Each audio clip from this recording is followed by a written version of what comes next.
बिस्मिल्लाहिर्रहमानिर्रहीम। अस्सलाम वालेकुम स्टूडेंट्स। नेविगेशन डिज़ाइन में हम लोग स्टडी कर रहे थे कि हमारे पास दो तरह के स्ट्रक्चर होते हैं, local structure and global structure. Previous lecture में हमने लोकल स्ट्रक्चर को स्टडी किया कि लोकल स्ट्रक्चर हमारे पास एक सिंगल स्क्रीन होती है, जैसे कि आपकी वेबसाइट का एक सिंगल पेज जो आप डिज़ाइन कर रहे हो उसे कि हम लोकल स्ट्रक्चर कंसीडर करते हैं। आज हम अपना लेक्चर ग्लोबल स्ट्रक्चर से स्टार्ट करेंगे। तो ग्लोबल स्ट्रक्चर हमने स्टडी किया था कि ये कंप्लीट वेबसाइट होती है, होल वेबसाइट को हम ग्लोबल स्ट्रक्चर कहते हैं। जैसे कि आप फिग देख सकते हैं ये वाली, ठीक है।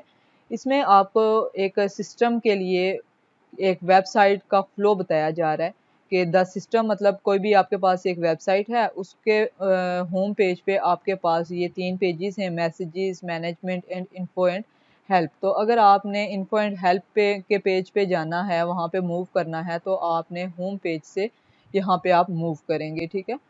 फिर आप अगर मैसेज वाले पेज पे मूव करना चाह रहे हैं तो होम पेज से यहाँ पे मूव करेंगे। अगर आपने अपने सिस्टम अपने वेबसाइट में ऐड यूज़र वाले पेज पे जाना है तो उसके लिए आप होम से मैनेजमेंट और मैनेजमेंट से फिर आप ऐड यूज़र वाले पेज पे जाएंगे, ठीक है। तो ये आपको बता रहे हैं कि आपकी वेबसाइट पे पेजेस में मूवमेंट कैसे हो रही है, ठीक है। तो सिंपली इस पिक से हमें ये बात क्लियर हो रही है कि अगर हम डिफरेंट स्क्रीन के वेज, पेजेस और डिवाइस स्टेट्स को आपस में लिंक कर दें तो हमारे पास एक नेटवर्क बन रहा होता है और उस नेटवर्क को हम ग्लोबल स्ट्रक्चर कहते हैं, ठीक है। सिंपली हमारी वेबसाइट, ओके। जब आप ग्लोबल स्ट्रक्चर की बात कर रहे होते हैं तो मतलब आप ये बताना चाह रहे हैं कि मेरी जो वेबसाइट है उसमें कुछ स्टेट्स हैं। लेट्स सपोज आपकी वेबसाइट में 10 स्टेट्स हैं, तो अब वो 10 स्टेट्स आपस में इंटरेक्ट कर रही हैं, ठीक है। तो उसके लिए आपको फंक्शनल बाउंड्रीज जो होती हैं वो सबसे पहले मेंशन करनी होती हैं। फंक्शनल बाउंड्रीज का क्या मतलब है कि कौन सा स्टेट कौन सा फंक्शन परफॉर्म करेगा, ताकि आप ये आइडेंटिफाई कर पाएँ कि आप किसी पर्टिकुलर पॉइंट ए पे हैं तो वहाँ से आपने कोई सर्टेन ऑपरेशंस परफॉर्म किया। अब इसके बाद आपने नेक्स्ट जो ऑपरेशन परफॉर्म करना है तो उसके लिए आपने नेक्स्ट उसी स्टेट पे मूव करना है, ठीक है। तो इसके लिए फंक्शनल बाउंड्रीज जो हैं वो सबसे पहले आप मेंशन करते हैं, ठीक है। अच्छा, फिर हम ग्लोबल स्ट्रक्चर को इस तरह भी डिफाइन कर सकते हैं कि हम बहुत सारे यूज़र बना दें। लेट्स सपोज हमने 10 यूज़र बना दिए और हर यूज़र को उसका टास्क अलॉट कर दिया कि वो कौन कौन से टास्क जो है वो परफॉर्म करने की अथॉरिटी रखता है। यूज़र 1 को हमने उसके टास्क अलॉट कर दिए, इसी तरह यूज़र 2 को भी उसके टास्क की प्रिविलेज बता दी। इसी तरह हमने 10 यूज़र्स को उनकी टास्क प्रिविलेज असाइन कर दी। अब जो हमारे पास यूज़र नंबर 5 है, ठीक है। तो हम उसको देख के, ये जो हमारा ग्लोबल स्ट्रक्चर है इसको देख के हम ये बता सकते हैं कि जो यूज़र नंबर 5 है वो कौन कौन से टास्क परफॉर्म करने की अथॉरिटी रखता है, ठीक है। May be organized by the role by user type. तो ये सब चीज़ें हमें ब्रॉड टॉप लेवल कैटेगरीज में परफॉर्म करनी है, हायरार्की में परफॉर्म नहीं करनी। हायरार्की से मुराद क्या होता है कि आप स्टेप 1 पे हैं वो परफॉर्म होगा, फिर आप स्टेप 2 पे जा सकते हैं वो परफॉर्म होगा, फिर आप स्टेप 3 पे जा सकते हैं वो परफॉर्म होगा, फिर आप स्टेप 4 पे जा सकते हैं। ये हायरार्की होती है। तो हमने ये सारा काम जो है ये टॉप लेवल कैटेगरी में करना होता है। ये बात याद रखें, जब भी आप वेबसाइट डिज़ाइन कर रहे हो तो आप किस कैटेगरी में उसको डिज़ाइन करेंगे, ब्रॉड टॉप लेवल कैटेगरी में। Global representation top level category में होगी, ओके। यहाँ पे देखें कि ये जो डिज़ाइन आपको नज़र आ रहा है ये टॉप लेवल कैटेगरी है, ये हायरार्की नहीं है। यहाँ देखें कि ये ऐसा नहीं है कि आपने एक स्टेप परफॉर्म करना है, इस पे जाने के लिए आपको ये स्टेप परफॉर्म करना लाजमी है, ऐसी बात नहीं है। ये हायरार्की नहीं है, ये क्या है, ये टॉप लेवल कैटेगरी है। ग्लोबल स्ट्रक्चर में फिर हमारे पास डायलॉग्स आते हैं। डायलॉग्स क्या होते हैं, refer to pattern of interaction between user and system. Main pattern reflect हो कि किस पैटर्न पे यूज़र एंड सिस्टम एक दूसरे के साथ इंटरेक्ट करेंगे। तो अब ग्लोबल स्ट्रक्चर की बात कर रहे हैं, मीन होल वेबसाइट की बात कर रहे हैं, तो उसमें हमारे पास एक डायलॉग भी होना चाहिए जिससे हमें ये पता चले कि बेसिकली ये वेबसाइट किसके लिए है, ठीक है। इस वेबसाइट को बनाने का पर्पस क्या है, ताकि यूज़र ये चीज़ आइडेंटिफाई कर सके जब वो वेबसाइट पे पहुंचे कि ये वेबसाइट मेरे काम की है भी कि नहीं, मेरा जो गोल है, मेरा जो इस वेबसाइट को यूज़ करने का पर्पस है, वो मुझे यहाँ पे मिलेगा कि नहीं, ठीक है। Should be the flow of screen and commands that is not about the hierarchy. आपकी वेबसाइट की स्क्रीन और उस पे जो कमांड्स हैं वो इजीली आपके ग्लोबल स्ट्रक्चर में रिफ्लेक्ट होनी चाहिए, वो हायरार्की में नहीं होनी चाहिए। अच्छा, अब यहाँ पे देखें, use a network diagram to show principal states or screens linked with arrows। आप सब स्टेट्स को क्या करें, जितनी भी स्क्रीन्स हैं उन सब स्क्रीन्स की स्टेट्स को आप एरोज के थ्रू एक दूसरे से कनेक्ट करें ताकि आप इजीली ग्लोबल स्ट्रक्चर को डिफाइन कर सकें। तो ये सब चीज़ें आप कैसे करेंगे, आप यहाँ पे देखें ये steps. Show what leads to what, mean ये देखें कि क्या करने से क्या होगा। शो व्हाट हैपन्स व्हेन, कब क्या होगा। Include branches and loops, take into account different paths through system and loop that return the same screen. Mean आप लूप वाली ब्रांच को यूज कर सकते हैं ताकि आप इनिशियल स्टेट से जब चले थे तो अब आप वापस इनिशियल स्टेट पे कैसे जाएंगे, ये फ्लो आप लूप वाले स्ट्रक्चर में शो कर सकते हैं, ठीक है। तो ओवरऑल कहने का मतलब ये है कि आप इस ग्लोबल डायलॉग स्ट्रक्चर जो है ये आपके पास, इसमें जितनी भी आपके पास स्टेट्स हैं उन स्टेट्स को यूज़ करते हुए और लिंकिंग को यूज़ करते हुए आपने एक ग्लोबल स्ट्रक्चर डिफाइन करना है जो कि एक इस तरह के नेटवर्क फॉर्म में निकल के आए जिससे आप ये आइडेंटिफाई कर सकें कि कब क्या करना है और कैसे करना है। By using user interface, by using levelling, mean navigation design में हमने लेवलिंग को स्टडी किया था। By using other graphical interface elements, ठीक है। तो इस फिग को देखें तो ये फिग आपको कौन सा पॉइंट क्लियर कर रही है, loops that return to same screen, कि आप ने मेन स्क्रीन से अगर रिमूव यूज़र पे जाना है तो उसके लिए आपको कंफर्म करना होगा, उसके बाद फिर आप मेन स्क्रीन पे आ सकते हैं, ठीक है। तो अगर आपने ऐड यूज़र करना होगा तो उसके लिए आप देखें कि क्या स्टेप्स परफॉर्म करने के बाद आप मेन स्क्रीन पे आ सकते हैं। तो यहाँ पे हायरार्की के बजाय टास्क ओरिएंटेड स्ट्रक्चर होता है कि आपने टास्क कौन कौन से परफॉर्म करने हैं, तो टास्क की बेस पे आप स्ट्रक्चर को शो करते हैं, ठीक है। देन आपके पास आ जाता है वाइडर स्टिल। वाइडर स्टिल में आपके पास स्टाइल इश्यूज होते हैं। स्टाइल इश्यूज में आपने क्या क्या चीज़ें देखनी होती हैं, प्लेटफॉर्म स्टैंडर्ड्स, कंसिस्टेंसी, मीन हम किस प्लेटफॉर्म से किस प्लेटफॉर्म में जा रहे हैं, हमारा जो फ्लो है उसमें कोई प्रॉब्लम तो नहीं है, हमें आने जाने में कोई इशू तो नहीं आ रहा, ठीक है। फिर आपके पास फंक्शनल इश्यूज आ जाते हैं। फंक्शनल इश्यूज में आपके पास कट एंड पेस्ट आ जाता है, जैसे कि सम टाइम हम पीडीएफ की फाइल से जब टेक्स्ट उठा के वर्ड की फाइल में ला रहे होते हैं तो जब वर्ड की फाइल में पेस्ट करते हैं तो कुछ कैरेक्टर्स जो हैं या कुछ वर्ड्स जो हैं वो वहाँ पे हमें शो नहीं होते। तो ये जो फंक्शनल इश्यूज होते हैं ये भी हमें यहाँ देखने होते हैं कि हमारी वेबसाइट में या एप्लीकेशन में कोई फंक्शनल इश्यूज तो नहीं आ रहे, ठीक है। उसके बाद हमारे पास आ जाता है नेविगेशन इश्यूज। नेविगेशंस के लिंक्स की बात हो रही है कि इसमें आपके पास एम्बेडेड एप्लीकेशंस होती हैं, फिर link to other application the web, ठीक है। तो बात ये हो रही है यहाँ पे कि नेविगेशन में जब आप किसी भी वेबसाइट पे खड़े हैं और वहाँ पे आपने एक लिंक पे क्लिक किया और आप वेबसाइट के किसी दूसरे पोर्शन में चले गए, फिर वहाँ पे आपने क्लिक किया और वेब के किसी दूसरे पोर्शन में चले गए, फिर क्लिक किया और वेब के नेक्स्ट पोर्शन में चले गए, तो आपका जो फ्लो है ये उसमें कम्प्लेक्सिटी नहीं होनी चाहिए कि यूज़र जब लास्ट पेज पे खड़ा है तो वो भूल जाए कि यार मैं यहाँ इस वेब पेज को, इस वेबसाइट को मैं कैसे यूज़ कर रहा था, इस वेब पेज तक मैं कैसे पहुँचा हूँ, मुझे याद ही नहीं है, ठीक है। तो ये जो इश्यूज़ हैं ये आपकी वेबसाइट में नहीं होने चाहिए। ओके, अब डिस्कस करते हैं स्क्रीन डिज़ाइन एंड लेआउट। इससे प्रीवियस जो हमारे पास टॉपिक्स थे उसमें हमने किस चीज़ को स्टडी किया, हमने इंटरफेस डिज़ाइन से रिलेटेड स्टडी किया है कि इंटरफेस डिज़ाइन में कौन से एलिमेंट्स यूज़ करने हैं, ठीक है। इस टॉपिक में हमारा फोकस क्या होगा कि वो जो एलिमेंट्स हैं उनको स्क्रीन पे किस प्रॉपर प्लेस में पुट करना है, ठीक है। That is the study of screen design and layout.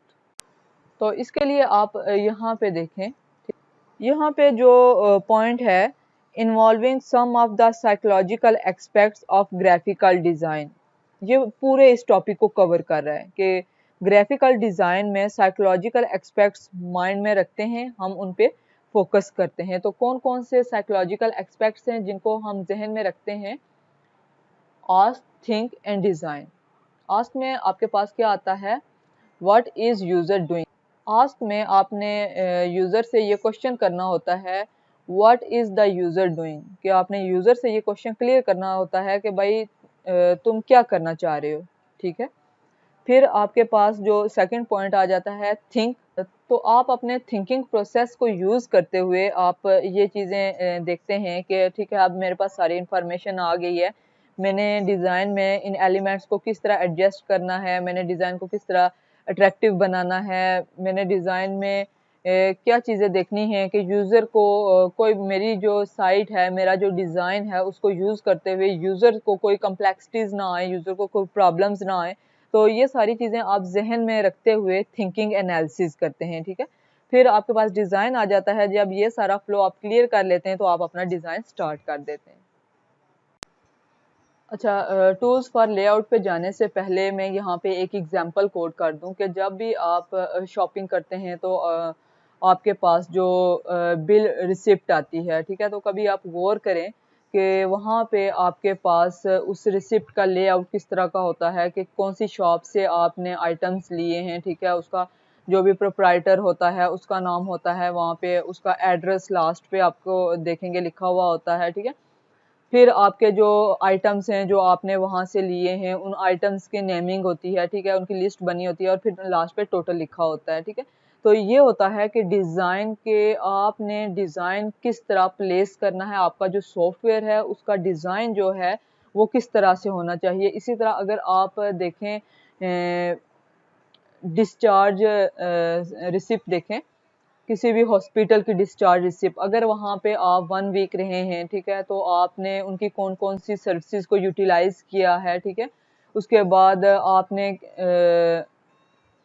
वो उनका आपका ना एक पूरा बिल बना होता है कि इस दिन की आपकी ये जो सर्विसेज हैं ये हमने चार्ज की हैं, इस दिन की आपकी ये सर्विसेज चार्ज की हैं। उसके तो मेडिकल सर्विसेज जो होती हैं, ये सारी चीज़ें उन्हें क्लियर बाय डेट मेंशन की होती हैं ताकि यूज़र को ये चीज़ समझने में परेशानी ना हो कि कहीं पे उसके साथ बिलिंग में गड़बड़ हो रही है, हमने ज़्यादा चार्जेस किए हैं। और अगर वो वहाँ पे क्लेम करना चाहे कि ये चीज़ मैंने यूज़ नहीं की, तो वो एक ही बार बिल देखते ही वो कह सकता है कि भाई मैंने तो ये आपकी सर्विस यूज़ ही नहीं की, तो इसको काटें यहाँ से। तो वो अपना बिल जो है वो ठीक करवा सकता है, ठीक है। तो ये होता है कि आपने प्रॉपर प्लेसमेंट किस तरह करनी होती है अपने सॉफ्टवेयर में, कि आपकी लिस्ट जो है वो क्लियर हो, आपके यूज़र को अंडरस्टैंडिंग में आसानी हो। अब आते हैं टूल्स फॉर लेआउट। जब आपने अपना लेआउट तैयार कर लिया, तो अब उस लेआउट के रिगार्डिंग आपने कुछ टूल्स को यूज़ करना होता है, ठीक है। टूल्स को यूज़ करने का मतलब यहाँ पे ये है कि हमें कुछ बेसिक ऑपरेशंस परफॉर्म करने होते हैं। जब हम लेआउट की डिज़ाइनिंग करते हैं तो उन ऑपरेशंस को हम यहाँ पे टूल्स की तरह यूज़ करते हैं। तो वो कौन-कौन से टूल्स होते हैं हमारे पास? हमारे पास ग्रुपिंग एंड स्ट्रक्चर होता है, order of grouping items, decoration आ गया, ठीक है, फिर अलाइनमेंट आ जाता है और फिर लास्ट पे हमारे पास वाइट स्पेस आ रहा है, ठीक है।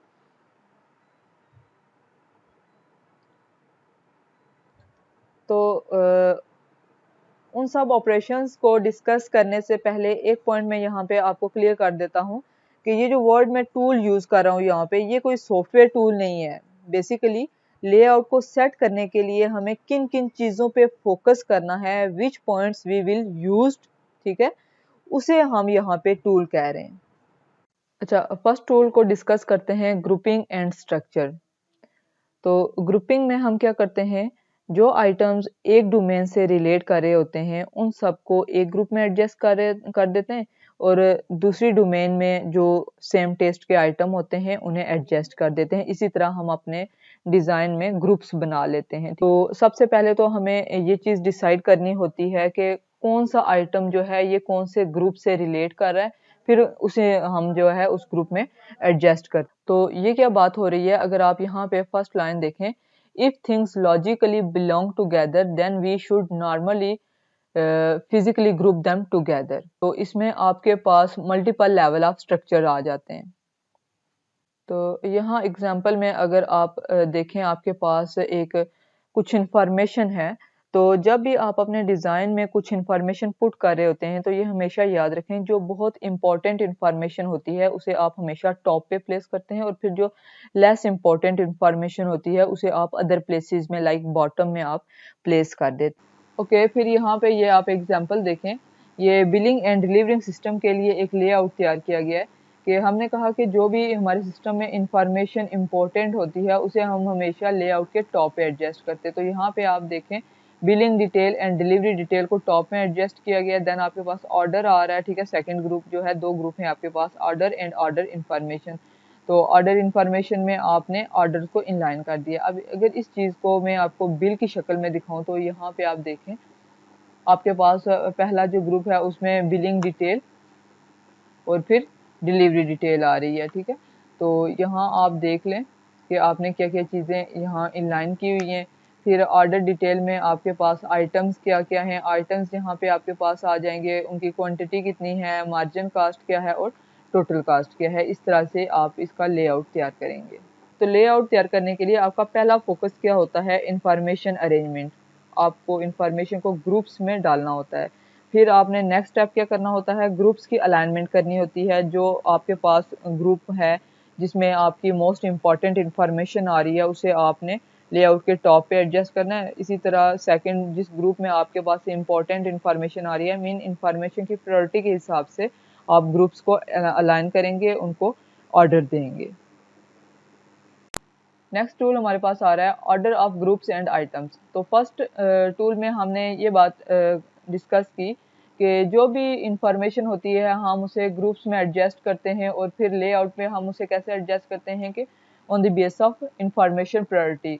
तो यहाँ पे सेकंड ग्रुप में हम लेआउट में क्या कर रहे होते हैं कि वो जो हमने ग्रुपिंग एडजस्ट कर ली है, फर्स्ट टूल में हमने कह दिया, अपने ग्रुप्स बना लिए कि मेरा ग्रुप 1 जो है उसकी ये प्रायोरिटी आ रही है, ग्रुप 2 जो है उसकी ये प्रायोरिटी है, ग्रुप 3 की ये प्रायोरिटी है।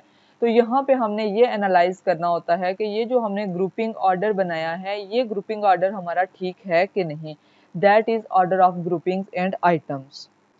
We need to think what is the natural order for the user। यहाँ पे हम रिक्वायरमेंट्स को फिर इम्पोर्टेंस देते हैं कि यूज़र ने हमें क्या रिक्वायरमेंट्स दी थी और हमने जो ग्रुप एडजस्ट किए हैं वो ठीक एडजस्ट किए हैं कि नहीं।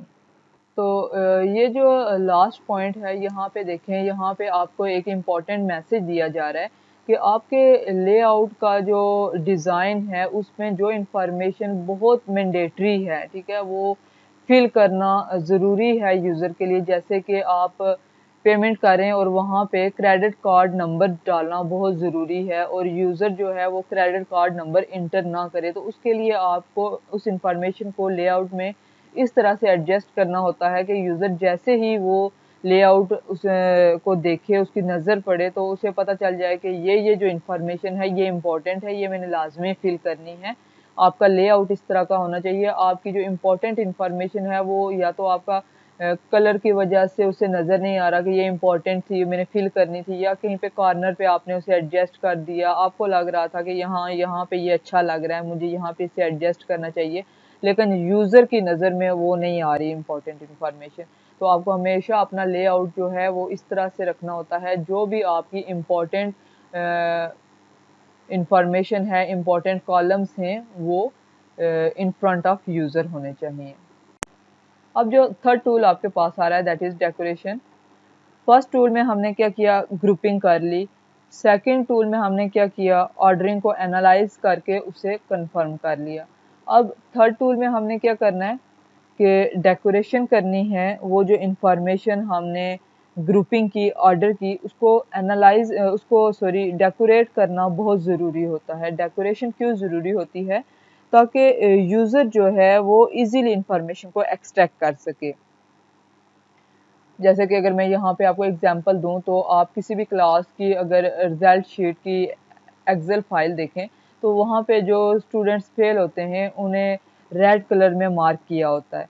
तो वो रेड कलर की मार्किंग जो है ये क्या है, दैट इज डेकोरेशन, जो कि जैसे ही आपकी एक्सेल शीट पे नजर पड़ेगी आपको इंफॉर्मेशन क्या हो जाएगी, एक्सट्रैक्ट हो जाएगी। फिर अब आप यहाँ पे देख लें इसमें डेकोरेशन क्या है। डेकोरेशन में बहुत सी चीज़ें मैटर करती हैं। पहला तो आप देखें कि इसका बॉर्डर जो है ये आप देख सकते हैं, बॉर्डर बना हुआ है। उसके बाद यहाँ पे सेंटर में जो ये लाइन है ये चीज़ क्लियर कर रही है कि हमारे इस बिल में दो ग्रुप से हमारे पास दो डिफरेंट इंफॉर्मेशन हैं। फर्स्ट इंफॉर्मेशन जो है ये एडमिनिस्ट्रेटिव इंफॉर्मेशन है, सेकंड जो है ये ऑर्डरिंग बिलिंग इंफॉर्मेशन है हमारे पास। तो ये इसमें फ़ॉन्ट साइज़ भी बहुत मैटर करता है, और बहुत सी डिफरेंट इंफॉर्मेशन होती है जो बहुत मैटर करती है। इसी तरह अगर आप एडमिशन फॉर्म को वर्ड से देखें तो वहाँ पे क्या होता है कि जब आप इंफॉर्मेशन फिल करते हैं तो इसी तरह से डिफरेंट कॉलम्स बने होते हैं, और वो कॉलम्स क्या होते हैं, वो यूज़र को गाइड कर रहे होते हैं कि ये ग्रुप है, फर्स्ट ग्रुप है, सेकंड ग्रुप, थर्ड ग्रुप, ये एक अलग इंफॉर्मेशन है, ये अलग इंफॉर्मेशन है, ठीक है।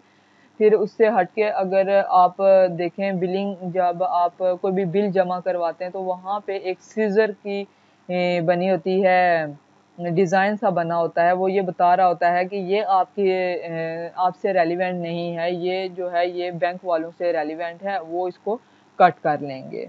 तो इस तरह से डिज़ाइनिंग जो है ये आपकी क्या कहलाती है, डेकोरेशन। यहाँ पे आपके पास माइक्रोवेव ओवन की एग्जांपल सेट हुई हुई है कि माइक्रोवेव ओवन का अगर आप कंट्रोल पैनल देखें तो वहाँ पे बटनों को किस तरह से डेकोरेट किया जाता है कि कुछ बटन्स जो होते हैं वो सेम ग्रुपिंग में होते हैं, लाइक ग्रीन कलर के बटन होते हैं, कुछ रेड कलर के बटन होते हैं, पावर का बटन जो होता है वो रेड कलर का होता है, ताकि यूज़र जो है वो इजीली इंफॉर्मेशन को एक्सट्रैक्ट कर सके, वो इजीली आइडेंटिफाई कर सके कि कौन से बटन क्या फंक्शन परफॉर्म कर रहे हैं।